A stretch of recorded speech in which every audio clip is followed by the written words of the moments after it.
Maserati Mexico. The Maserati Mexico is a four-seater Grand Touring coupe produced by Italian automobile manufacturer Maserati between 1966 and 1972.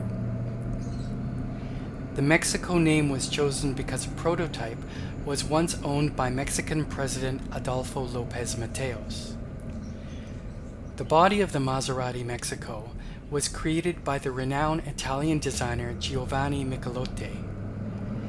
Inside, the Maserati Mexico is luxurious, with rich leather seating for 4 adults, electric windows, and a wooden dashboard.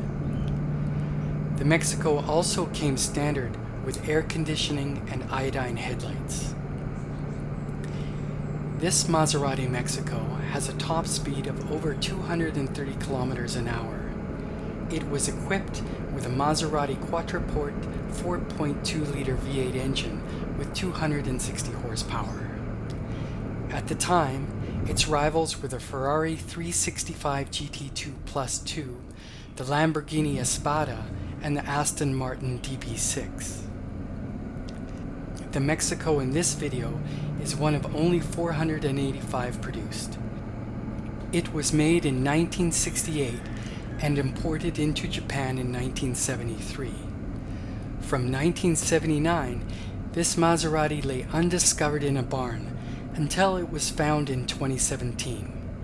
This well-preserved vehicle needed no restoration and has returned to the present day with only careful maintenance.